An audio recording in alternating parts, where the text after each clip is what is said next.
Let me guess, you're from the town that I love best. Talk Memphis, I wish you would. Talk Memphis, you sound so... Today we will be talking about top mistakes by do-it-yourself landlords. I've got Dan Butler in the studio with me. Dan, welcome to the show. Good morning.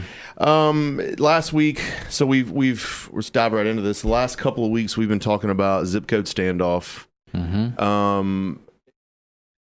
We've been doing the show for a little over 2 years. Yep. Never had a bigger reception on a 2 to 3 week series than we've had for this. Yeah, I agree. I think there's just a lot of Meat. wanting to know where to invest, not to invest, what's the pluses and minuses.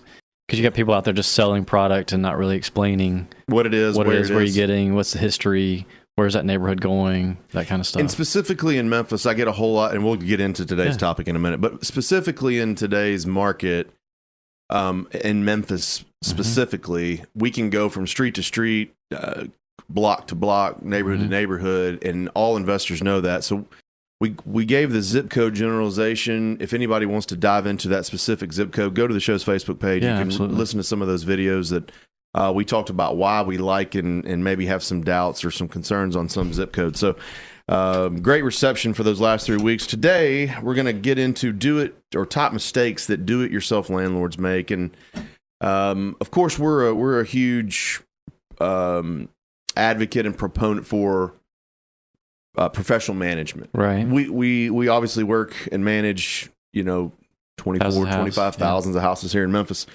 So we obviously are for professional management. A lot of people, a lot of new investors, I should say, will come down and they'll want to buy a home and they'll think 10% for the rent I've got to manage. And they think they're saving themselves by doing it themselves. Before we dive into this list, give me your general kind of thought and conversation when it comes to professional management versus do-it-yourself, and then we're going to dive into, I guess, 30 or so here mistakes that do-it-yourself landlords Well, make. it's funny just putting this list together. It was like bringing back a lot of memories, because I was the do-it-yourself landlord For forever. And so all these mistakes that we're going to talk about today, or potential mistakes, not really just mistakes, but I've actually made pretty much every one of these mistakes that we're about to talk about. Mm-hmm. So that's part of the point of, do-it-yourself landlord. At least try to figure out how to button up your system. A lot of people buy a house or 2 or 3 and want to be a do-it-yourself, and that's great. But man, try to figure out all the things you need to button up before you get started. Because quite frankly, most of us just jump in and start working it, and then you realize, oh boy, I'm not supposed to do that. Oh, you don't do that. Oh, wow, I should change my system.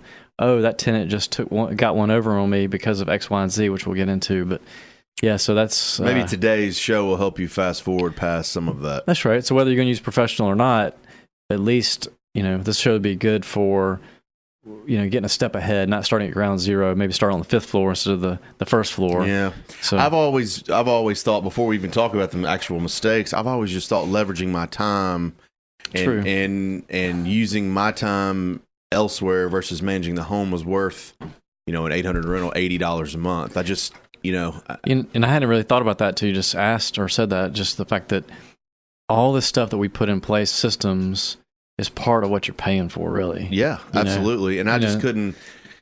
I mean, if you have a full-time job and you're going to be an investor and you want to manage, I mean, it's like one of those has got to go. Yeah. Your full-time job obviously can't, and if being an investor goes, well, then it doesn't matter who you manage. So to me, leveraging my time was the biggest thing. Let's talk about number 1, not using vendors with insurance. Yep.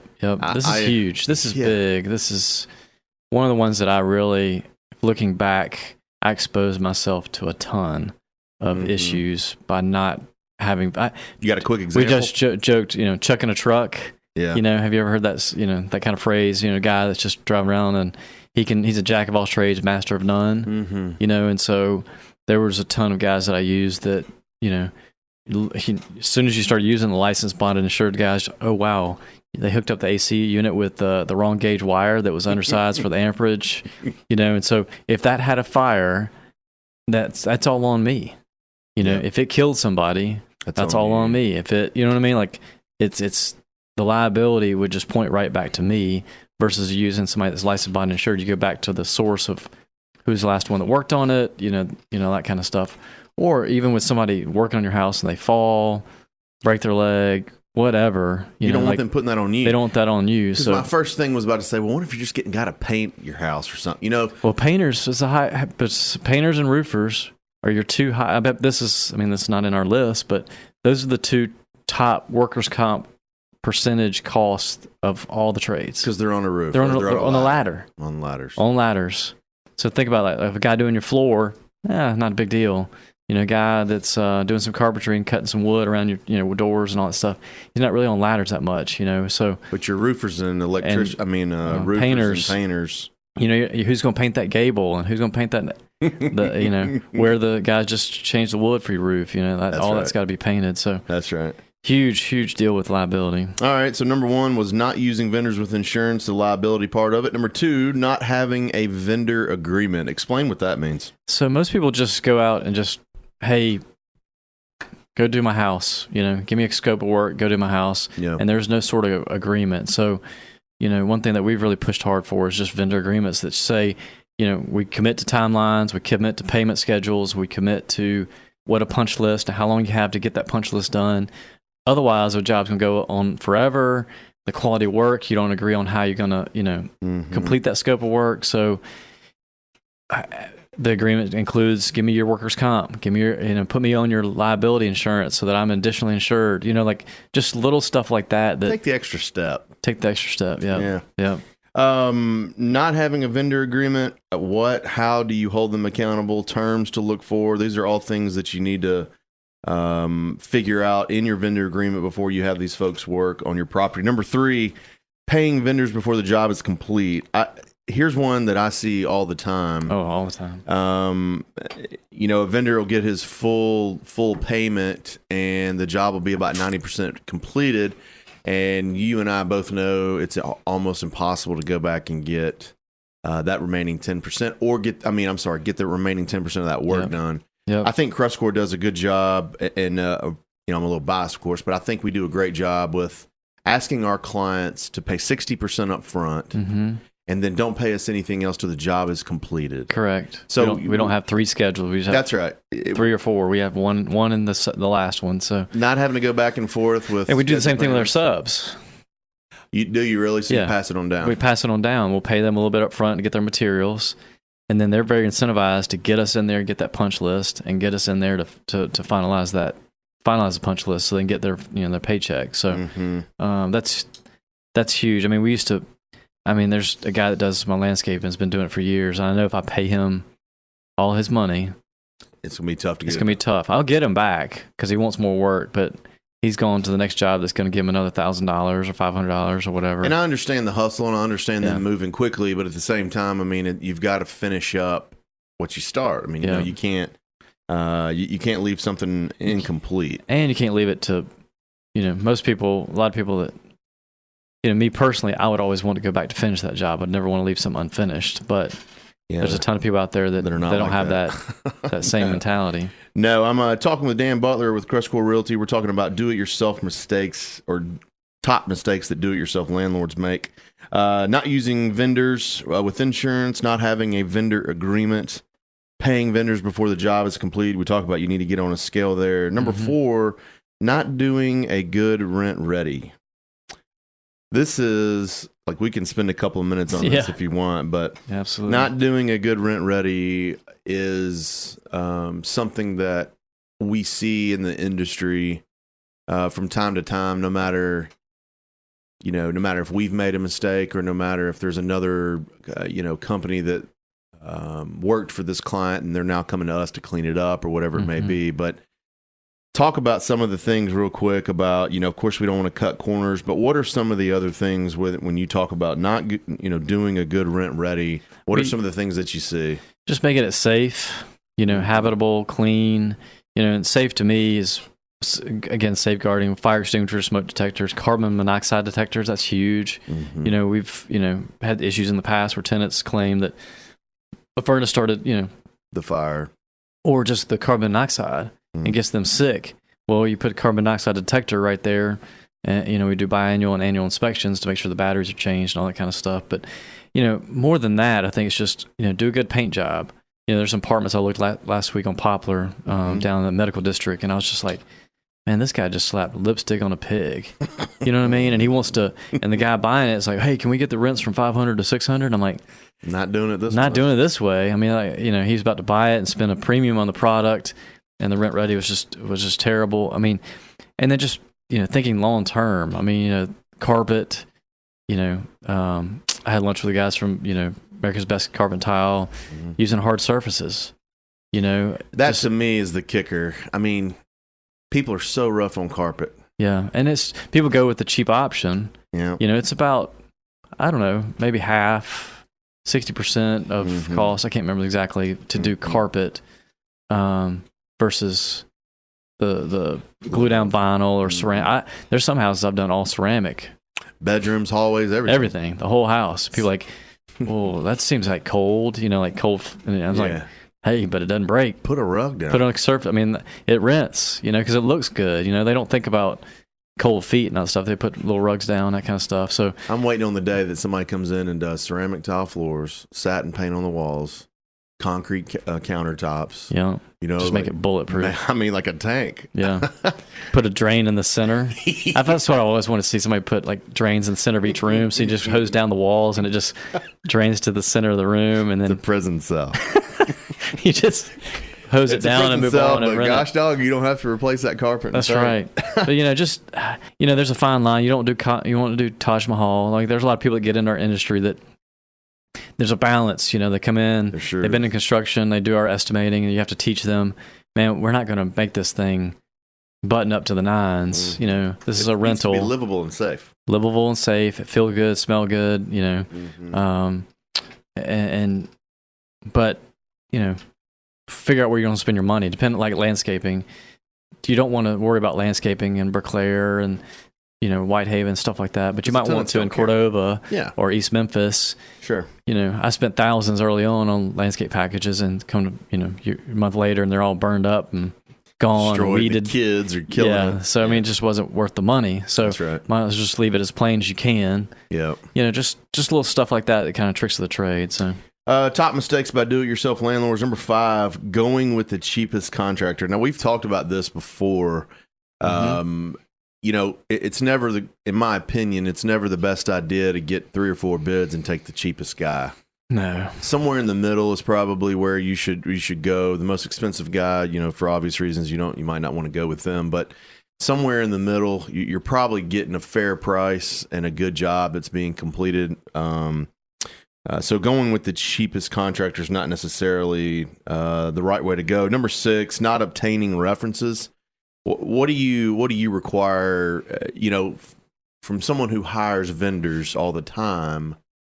What do you require? And for the listeners out there, this might be some things that you want to jot down as if you're getting ready to hire some people yourself, or if you're an investor that's experienced and you're filtering out your crews and going through that. What are some of the things that you look for, Dan, when you're talking about obtaining references?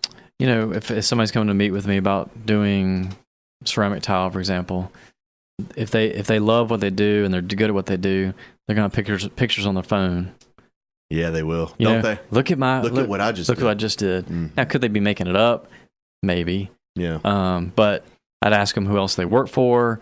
Depending on who they say they work for, there's some people we know that, are going to take the cheapest route and just do the cheapest job. So no matter what, you're going to have to dig in and figure that out a little bit. But if they do some people that we know, we're going to, probably reach out to them and say, hey, would you recommend this guy? And so it's definitely, because, as tight as the market is, subs and contractors are a dime a dozen, and you get what you pay for. Remember that contractor triangle we did? Speed, quality, and cost. Right? You can have 2 out of the 3, but you can only have 3. Yeah, you and I'll go back. Douglas wants all 3, but Dean wants all 3. Dean wants all 3. We all want all 3, but what's most realistic? For a rental. So right.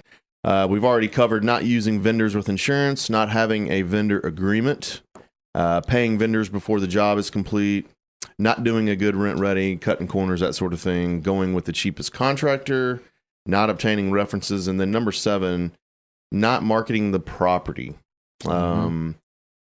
How often do you see that? You know, especially for the do-it-yourself landlord, I see that a ton. You know, the red and white Lowe's for rent sign, that's typically what you see, or a little white, you know, sign that they've handwritten for rent with the phone number, and that's all they do.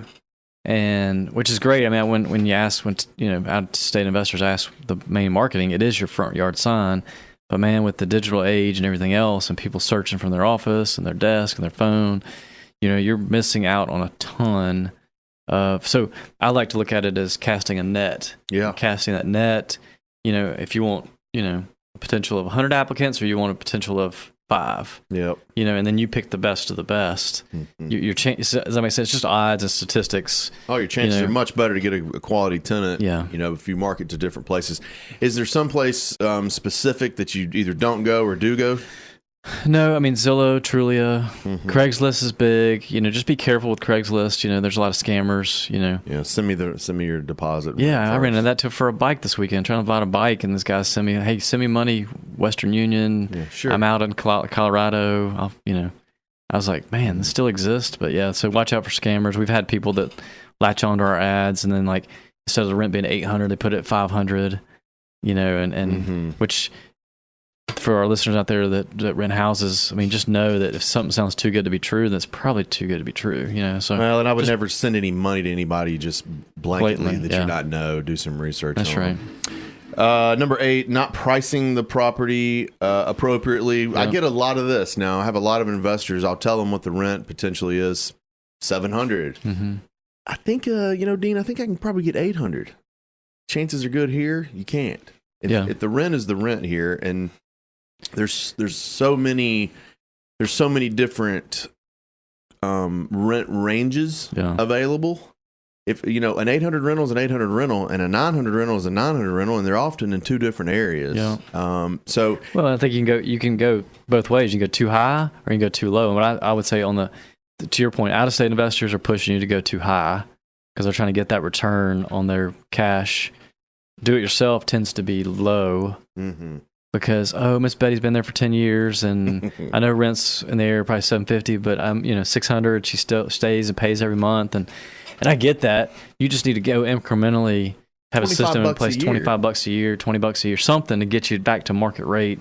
Because think about that, you're destroying years worth of revenue.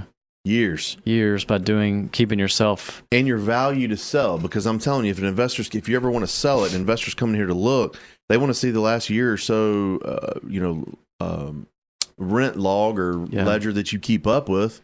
Well, think about, so for an example, if they were at $600 and now market at $750, just call it $100 difference instead of $150, just for simple math. Over 10 years, that tenant stayed. They're loving it because it's the cheapest thing in the net. They know they can't get any cheaper.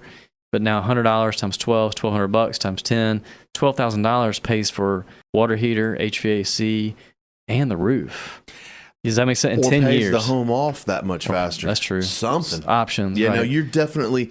People might say, "Oh, it's just $100," but if that tenant decides to stay, that will add up quick. And what you find is they do stay because they just know it's cheap. It's cheap. You know, they'll deal with little issues because it's so cheap compared to everybody else. That's And don't think you need an edge by being cheaper. If you keep the home in good shape and it's livable, and you fix what you need to fix, and you're paying attention to the tenant and their needs, if they're reasonable, that tenant's going to stay. So not pricing the property appropriately is huge, whether it's low or high. Yep. Number 10, allowing the tenant to move in without a deposit. Done that. Wait, I skipped one. Right. We'll go back. Yeah, allowing because I want to talk about that one. Absolutely. Allowing a tenant to move in without a deposit. Surely we don't do that, do we, Dan? We don't. I've done it a bunch of times. Have you? And guess what? It ends poorly. It's terrible. So I totally remember a house on Given. I mean, this is this is like over 10 years ago. Guy said, "Oh man, I'll fix this. He gave me $600, move in. I'm like, man, I saved myself $1,500. Well, I got one over on him. Kind of that feeling, like, oh, this is a great deal. It's a great deal for him. It's a great deal for me because I don't have to spend the money, $1,500. Yeah. Well, that's the last $600 that's the last money I ever saw from him. So 3 months later, I'm evicting him. What's he saying? Do you think that all that work was done? Oh, heavens no. No. It was all left the same way that when I first rented it to him. So then I had lost $1,800 Man, and had to spend the $1,500 and go another 2 months of vacancy because you're getting it ready and putting it back on the market and find the right tenant. $3,000 loss. Oh, at least. So don't ever do that. That's a big no-no. Always collect if somebody the deposit. can't pay you the deposit, they don't need to be your tenant. They don't need to be your tenant. Mm-hmm. You know, that's and people do it yourself. I got caught up in that, you know, like you're on that cat, you see that $600 and not spending $1,500. Well, and when you get a property occupied, it's almost out of sight, out of mind now. You're thinking, okay, I can stop worrying about this one. Worry about the next one. Worry about the next one. Yep. I skipped one here, but not screening applicants. Huge. I mean, the biggest thing I think we'll talk about today is the screening of applicants when it comes to do-it-yourself landlords. Talk about a little bit. I can't talk about what do-it-yourself landlords do. Talk a little bit about what we do as a property management company to screen tenants. I can tell you about what we do now versus what I used to do. Let's do that, because I imagine there's some people out there that are doing what you used to do right now. So, you know, we charge a pretty hefty, you know, application fee. I don't know, $30, $40, whatever it is. Mm-hmm. And majority of that goes for a national search for crime, job history, rental history. We get their pay stubs. We actually get their utility bill. We want to make sure that they don't have $1,000 utility bill, because guess what? If they move into your house, they're not going to be able to get power transfer. MLGW is not going to allow it. So then you got a house that you've turned power off on, assuming that they could, and they didn't. Now you got a house deteriorating, you know, because they're going to do all kinds of corners, pull power illegally, which then is a fire hazard, or next door. So it just creates a huge issue. And then getting references from previous landlords, all that kind of stuff. Is huge. So you're just peeling back that onion. Mm-hmm. You know, credit score. You look at the credit score. We don't really focus so much on the score itself, but as far as versus what's in there. You know, what kind of bills do they owe, or any kind of, you know, big debts. You know, and this is not a, you know, on the back end of that, we understand as a management company that if you're a tenant, you're not going to have an 800 credit score and 20 grand in the bank a job making 100 grand. I get that. We understand. We get that. But you can't have a 400 credit score, a bankruptcy, and a felony on you and expect to move in to one of our tenants. Like that? You like the felony one? Yeah. Yeah. No, you can't have a felony. You can't, you know, I wouldn't say felony. You can't have a violent felony and things like that and expect to move in. So there is some leeway, you know, with that. But what are the major things? I guess you just named them. Yeah, or a violent felony, bankruptcy. Well, and that's what I was about to say. Like where I messed up early on was I just do an application on the back of the truck, you know, and they fill it out, and I get a pay stub, and I'm like, okay, you know, and I believed everything that was on the paper. Yeah. A lot of times I'd have invalid socials. Mm-hmm. It was somebody else's social. Pay stubs that were made up, or they just started working a week ago. I'm trying to think what else. Oh man! I mean, just every story that you could think of that we end up that I just would take because it was an application that were ready to move in, and I didn't do my due diligence. And you're in your truck riding around with applications and collecting rent. First, really, seriously, a handwritten or an Excel version of an app I did. Hand it to them, do it on the truck, get their money on the truck, you know, and be done. I feel like I was successful because I rented a place. Now I'm down to 8 vacancies instead of 9 or whatever. But that was not the right way to go about it. Because I mean, think about it. If you didn't check their felonies, for example, and there is predator or something like that on their file, and you put them into a house, that's on you, bud. And then they do something to a neighbor or something. Guess who they're coming after? Mm-hmm. You're getting yanked into that lawsuit or that issue. You know what I mean? Like because you place that tenant. You place that tenant. So I mean, you got to really watch. Don't just dismiss backgrounds and previous jobs and all that stuff. So that, to me, that's the biggest mistake. And then I hear people say, "Well, this company can rent my house super quick," and it's usually a smaller company. And you start digging in a little bit, and there are no files. Right. You know what I mean? Like there's a lease, usually a 1 or 2 pager, but the application is terrible. There's no background check. There's no history on that tenant, and Because they just put a body in, you know. And we've helped clients buy plenty of places, especially like apartments in certain areas that I call them ghost tenants. You know, they've just basically put a body in there, you know, and just so maybe getting ready to sell it. Yep, I'm getting ready to sell it, so they just put bodies in. You know, I talked to a guy last week, just encouraged him to get the ledgers and the applications and really understand what kind of tenants he had, because I didn't want to take that over. I look at it from the management side. I take that over, and all of a sudden, it's your headache. 5 tenants out of 20 are gone the first month because they weren't really tenants in the first place. So anyway, driving and picking up rent. Man, I'll tell the story here. Don't even tell the story. Oh, I want to. Now, so you and I have been talking for years about, hey man, let's try to work together. I mean, going back all the way to 2002 and 3. Yep. Let's work together. Let's do this. Called Dan on Saturday. Damn, what's going on, man? Oh, just woke up. I was like, what are you doing? He's like, I've been driving around since 7:30 this morning picking up rent. Every Saturday and Sunday after church. I was like, Dan, it's lunchtime. I spent 6 to 8 hours. I can't believe I used to do that. I get mad at myself. I think about it. Right now you do? Yeah. What a waste of time. What a waste of time. But you do what you got to do when you're first starting out, and you just think that you got to get that money in. And I got mortgages out the wazoo because, you know, the banks are expectations, and I was never going to, you know, allow myself to be late on a payment. And there's a lot of stress you put on yourself. So, you know, and I had lunch with a friend of mine yesterday, and his buddy was a client of ours for about 2 months, but he had clients that he picks up rent every week. $100 here, $200 there. And I'm like, don't do it. You got to get out of it. Huge He's worried about losing his tenant. We made the change about 5-6 years ago, and we lost 2 tenants out of hundreds. And the one that I remember specifically, that one gives me most nightmares thinking about it, I was there at her house every week for $100, maybe 50, maybe 0. Sometimes she wouldn't show up. You know, replaced her 5-6 years ago, and I have the same tenant that I've never met. You know, text me every once in a while, but money's there every month. No worries. I haven't driven there since. And you were going by there 4 times, 4 to 5 times. Sometimes I'd come during the week if she had more money.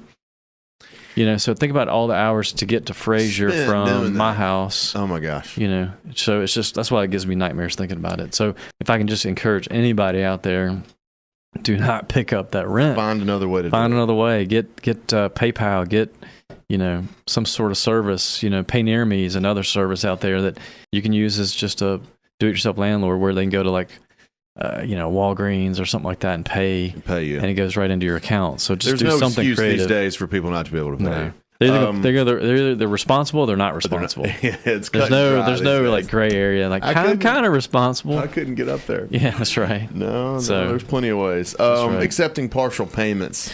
That's a tough one. Yeah, because it's like you're almost accepting mediocrity or less than what you should.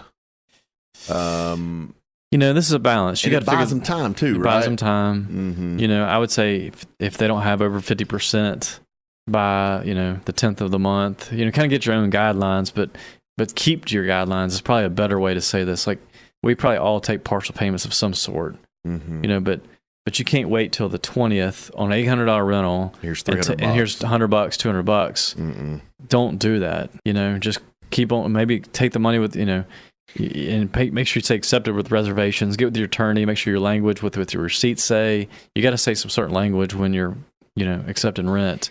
The term "give an inch, take a mile" is extremely applicable here with tenants. If you give a tenant an inch, they're going to take the mile. It's the same thing with contractors and vendors, and it's the same thing with tenants. Yeah, they do the behavior that you allow. So if your standard is here, like they're going to come here. If you keep your standard down here, that's what they're going to do. They're going to do the minimal, right? Yeah. What'd you say? Like babies. Oh, yeah. Well, I mean, if you give a baby an inch, they're taking a mile. Yeah.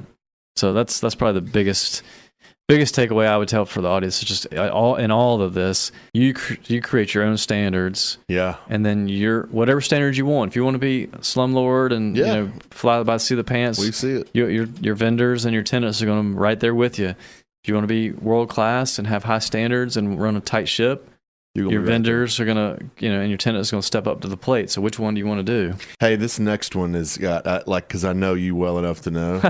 This one right here, I'm sure you fell victim to. But being friends with the tenant, how many of these tenants, when you ended up driving around picking up rent, did you become friendly with? Oh, a ton of them. Yeah. I mean, some of them still have my number to this day, and oh man, and I enjoy. I mean, that's the downside of making it into a business is that separation, because I do enjoy the giving back, the pouring in, the serving others, that aspect. Mm-hmm. But you do have to have a degree of separation.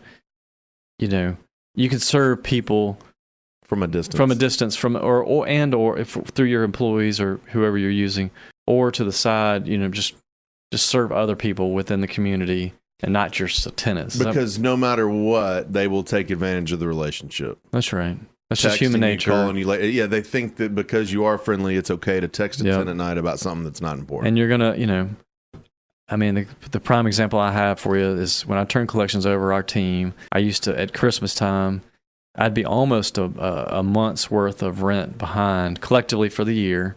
It kind of snowballed up to about, a month's worth of rent. Mm-hmm. All right, for all my units. And the year that I gave it over to collections, they had it down to, a couple $1,000. Yeah. See, there's the difference. Versus tens of thousands. That's the meat that you ought to hear if you're an investor. That was the objective. The team was just after getting the rent, treating with humility and respect. But they were getting that rent and bringing it in and treating them right. And then I wasn't involved in the emotional, oh gosh, I'm sorry about Johnny, Unfortunately. With your, got to get clothes for school or whatever. And I understand all that, and I appreciate it, but you got to get that separation, because you will fall trap to. Yeah, the story. Yeah, it's hard not to. So. Well, if you got a heart at all, it's hard not to fall, to the story. Now, the next one, I think, is right up my alley.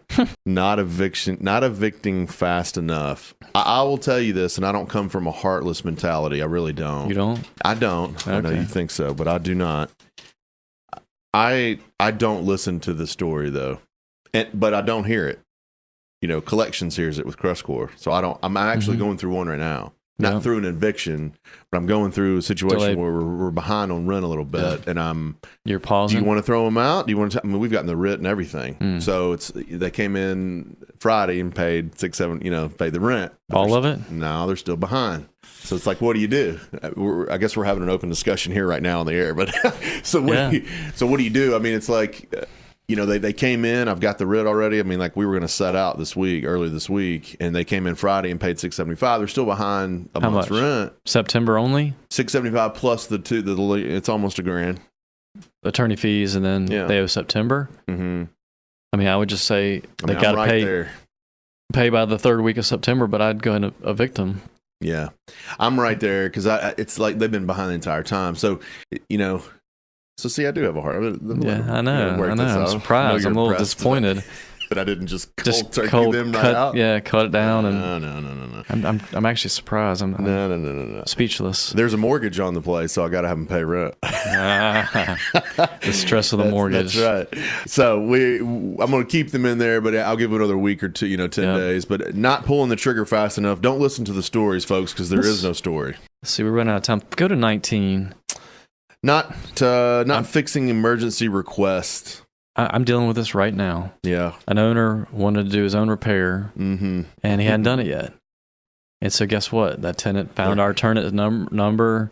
Next thing he's going to do is going to be code, BBB, the news, Fox News, all that good stuff. So because the owner chose to do it and he hadn't done it yet. So anything that does with quality life, air, sewage, water leaks, those kind of things. I think any kind of plumbing, HVAC, roof leaks, man, jump on those. I understand carpentry, door doesn't close properly. You know what I mean? Like, you're okay with that. A tile's cracked. We can put that to the back burner and get that sometime down the road. But no heat, no air, no electricity. Can't go to the bathroom. This one says he hadn't had hot water in several days. We thought the owner, he committed to fixing it. Hadn't. So and then as a do-it-yourself landlord, get it done. You're going to pay more not getting it done than you say, oh man, that's going to cost me $500 or $1,000. Mm-hmm. It's going to cost you a lot more than that with mental anguish and what that tenant's about to put you through for not fixing from a legal issue. perspective. From legal, getting code, getting it BBB. You're going to be down code court. That's a lot of fun. I've been there in years. Security issues, something like that too, like a broken fence or damaged windows or something like that. Yeah, it can be. Yeah, I mean, I'm more concerned about just livable.